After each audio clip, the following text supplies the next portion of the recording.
2026 எலெக்ஷனுக்கான வேலைகள் பரபரப்பாக நடந்துகிட்டு இருக்கு.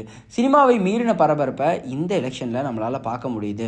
பல இளைஞர்களும் அரசியல் பற்றியும் எலெக்ஷன்ஸ் பற்றியும் பல விஷயங்களை தெரிஞ்சுக்கிறத நம்மளால் பார்க்க முடியுது. எல்லா கட்சியும் தன்னுடைய பரப்புரையை ஆரம்பிச்சிட்டாங்க, மக்களையும் சந்திக்க ஆரம்பிச்சிட்டாங்க. இந்த சமயத்தில் விஜய் அவர்களுடைய சொத்து மதிப்பு முந்தா நேத்து அவர் கொடுத்திருந்த அஃபிடவிட்டில் வெளியாயிருந்தது. அதில் சொல்லப்பட்டிருக்கிற விஷயம் என்னவா இருக்குது அப்படின்னா, விஜய் அவர்களுடைய பூர்வீக சொத்து மதிப்பு 21,85,00,000 இருக்கிறதாகவும், அது மட்டும் இல்லாமல் கடந்த 5 ஆண்டுகளில் மட்டும் அவருடைய மொத்த வருமானம் 734,45,00,000 வந்திருக்கிறதாகவும் அவர் குறிப்பிட்டிருக்காரு. அது மட்டும் இல்லாமல் அவர்கிட்ட 4 சொகுசு கார் இருக்கிறதாகவும் அவர் கூறியிருக்காரு.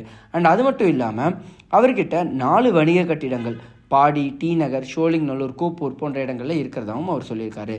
அவர்கிட்ட மொத்தம் 10 வீடுகள் இருக்காமா. அது மட்டும் இல்லாமல் மொத்தமாக 10 வங்கி கணக்காக அவர் ஹேண்டில் பண்ணுறதாகவும் அவர் அதில் மென்ஷன் பண்ணியிருக்காரு. ஸோ இது வெளியான உடனே பலருடைய கருத்தாக இருந்த விஷயம் என்னவா இருந்தது அப்படின்னா, அவர் ஒரிஜினலாக அவர்கிட்ட என்னெல்லாம் இருக்கோ எல்லாத்தையுமே குறிப்பிட்டுட்டாரு. மக்களுக்கு தெரிஞ்சுக்க வேண்டிய விஷயங்களை தெரிஞ்சுக்கணுங்கிறக்காக தான் இந்த விஷயத்த பண்ணியிருக்காரு. இது அவருடைய நேர்மையை காட்டுது, அவருடைய ஜென்யூனிட்டியை காட்டுது அப்படின்னு பலரும் விஜய் அவர்களுக்கு புகழாரம் சூட்டிட்டு இருந்தாங்க. ஒரு பக்கம் இந்த மாதிரி நடந்துகிட்டு இருக்க, மற்றொரு பக்கம் சோஷியல் மீடியாவில் இவர் உண்மையை தான் சொல்கிறாருன்னு எப்படி நம்ப முடியும்? இத்தனை வருஷங்கள் ஃபீல்டில் இருந்திருக்காரு, இதுதான் அவரோட சம்பாதிச்ச பணமா அப்படிங்கிற மாதிரி பல கேள்விகளை எழுப்பிட்டு இருக்காங்க. இந்த மாதிரி இருக்கிற சமயத்தில் நேற்று ஸ்டாலின் அவர்களுடைய அஃபிடவிட் வெளியாயிருந்தது. அதில் அவர் போட்டிருந்த விஷயங்கள் என்னவா இருந்தது அப்படின்னா, ஸ்டாலின் அவர்களுக்கு அசையும் சொத்து மதிப்பு 3.30 கோடி இருக்கிறதாகவும், அசையா சொத்து மதிப்பு 4.34 கோடி இருக்கிறதாகவும் அவர் குறிப்பிட்டிருக்காரு. அது மட்டும் இல்லாமல் துர்கா ஸ்டாலின் அவங்களுடைய பேரில் 1.32 கோடி இருக்காமா. அண்ட் முக ஸ்டாலின் அவர்களுக்கு சொந்தமாக வாகனமும் இல்லை அப்படிங்கிறத அவர் குறிப்பிட்டிருக்காரு. 90 சவரன் நகை துர்கா ஸ்டாலின் அவங்க கிட்ட இருக்கு அப்படிங்கிறதையும் அவர் இதில் குறிப்பிட்டிருக்காரு. இதில் சொந்தமாக அவருக்கு வாகனம் கூட இல்லை அப்படிங்கிற விஷயம் பலருடைய கவனத்தையும் ஈர்த்திருக்கு அப்படின்னே சொல்லி ஆகணும்.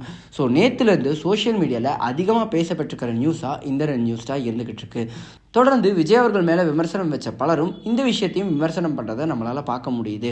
இவர் இத்தனை வருஷமாக பாலிடிக்ஸில் இருந்தும், சிஎம்மாக இருந்தும் இவருடைய சொத்து மதிப்பு இவ்வளோதானா அப்படிங்கிற கேள்வியும் பலருக்கும் இருந்துக்கிட்டு தான் இருக்குது.